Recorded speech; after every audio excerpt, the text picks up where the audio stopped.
오늘 묵상할 본문은 시편 132편에서 134편입니다. 132편은 다윗이 하나님의 궤를 모실 곳, 즉 하나님이 임재하실 성전을 찾기 위해 얼마나 헌신했는지를 기억하고 그 다윗과의 언약을 신실하게 지켜주시기를 간구하는 노래이다. 다윗은 하나님께 자신이 겪은 모든 역경 속에서 했던 맹세와 서약을 기억해달라고 간구한다.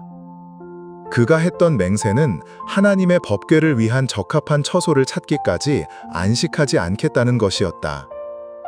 그 결과 야알의 들, 기럇 여아림에서 하나님의 법궤를 찾은 다윗이 그것을 예루살렘으로 모셔오던 장면을 회상하면서 제사장들과 백성들 모두가 기쁨으로 예배드릴 것을 독려한다. 그리고 자신의 대를 이을 가문을 보존해 주실 것을 간구한다.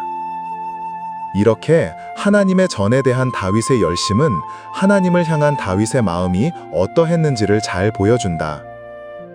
그는 하나님의 임재를 자신의 그 어떤 안락보다 최우선으로 삼았던 것이다.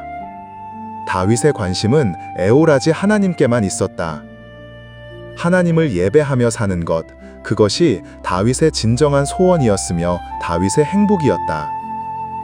아마도 이 행복은 진정한 예배자로 사는 자들 모두가 충분히 공감하고도 남을 것이라 생각된다. 다윗의 열심은 단순한 열정이 아니었다. 하나님의 영광에 사로잡힌 마음이었다. 이 사모함, 이 열정이 나의 것이기를 소망한다. 그 무엇보다도 주님과의 교제를 우선하며 예배를 내 삶의 중심에 두기를 원한다. 다윗이 자신의 안위보다 하나님의 영광을 더 갈망했듯이 나도 나의 편안함보다 하나님을 영화롭게 하는 길을 선택하기 원한다. 성전이 거룩함의 상징이었듯 나 자신이 성령의 전임을 기억하고 내 속의 더러운 것들을 매일 씻어내고 구별하는 삶을 살아가기 원한다.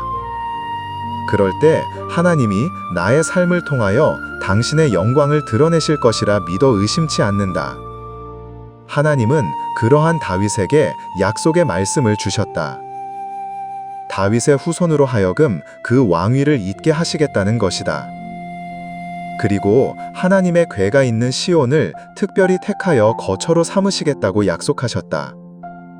그 시온에 넉넉히 먹고 살 수 있는 풍족함을 주겠다고 하신다.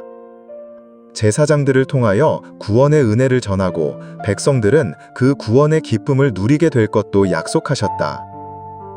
하나님은 다윗의 자손 중에서 한 사람을 뽑아서 큰 왕이 되게 할 것도 약속하셨다. 하지만 거기에는 조건이 하나 있었다. 그것은 자손이 하나님과의 언약을 지키고 하나님의 법도를 지켜야만 한다는 것이다. 하나님의 언약은 일방적으로 주어지는 것이지만 그 구원의 풍성함을 누리고 하나님의 약속을 체험하는 삶은 순종과 거룩함 속에서 펼쳐지는 것을 보여준다. 이 순종은 하나님의 전을 사모하고 하나님과 교제하며 살아가는 자들의 삶이 보여주는 두드러진 특징이기도 하다. 순종은 하나님과의 관계 속에서 가장 아름답게 드러나는 신앙의 모습 중 하나다. 하나님은 내가 진심으로 당신의 말씀을 신뢰하며 따르기를 원하신다. 100마디 말보다 한 가지의 순종이 낫다. 순종이 제사보다도 낫고 듣는 것이 수양의 기름보다 낫다. 순종은 하나님을 향한 믿음과 사랑에서 흘러나오기에 그 자체로 하나님과 더 깊이 연결되게 한다. 그러므로 순종은 해야 하는 것이 아니라 하나님과 동행하는 삶의 자연스러운 열매라고 할 수 있다. 지금 주님이 내게 바라시는 것도 바로 이것임을 깨닫는다. 오늘도 나의 걸음이 순종의 걸음이 되기를 위하여 기도한다. 하나님의 전을 사모하고 하나님과 교제하며 살아가는 자들의 삶이 보여주는 특징은 이것만이 아니다. 하나님의 전을 사모하고 하나님과 교제하며 살아가는 자들은 언제 어디서든 간에 아름다운 연합을 이룬다. 133편은 형제 간의 연합이 얼마나 아름답고 복된 일인지를 노래하며 그 연합을 통하여 하나님의 영원한 복이 임함을 선포한다.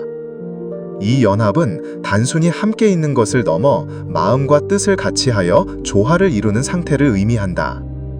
이 연합은 마치 대제사장 아론의 임직식 때 머리에 기름을 붓고 그 향기로운 기름이 흘러 수염을 적시고 옷깃을 적시는 것에 비유된다. 또한 헐몬산의 이슬이 시온산에 내리는 것과 같음에 비유된다.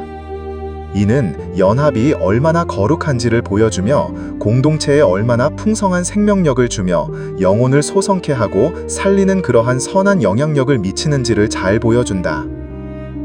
이러한 연합을 이루는 것이 하나님의 전을 사모하고 하나님과 교제하며 살아가는 자들의 삶의 진정한 모습인 것이다. 나아가 하나님의 전을 사모하고 하나님과 교제하며 살아가는 자들의 삶의 또 다른 특징은 말에서 나타난다. 서로가 서로를 축복하는 것이다. 134편은 성전에 올라가는 노래 15편의 대밀에 장식하는 시편이다. 순례를 마치고 이제 성전을 떠나는 순례자들이 밤새도록 성전에서 섬기는 레위인들을 축복하고 독려한다. 레위인들은 이에 화답하여 백성들을 축복한다. 서로에게 복을 빌어주는 삶, 얼마나 복되고 아름다운지 모른다. 그러한 곳에 성령의 역사는 더욱 충만히 나타난다.